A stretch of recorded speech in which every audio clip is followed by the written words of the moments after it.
Hindi, ganyan na lang i-caption mo dyan. Pilak na mumulak-ulak.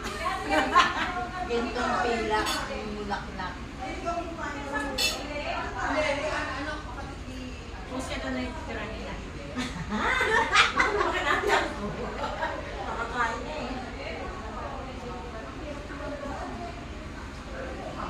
Dito sa ano. O, si mga ganyan. Ano yan, hindi magsala. Tawag dito ito na good luck na. Ay, maganda lang nagaganda na sila niya.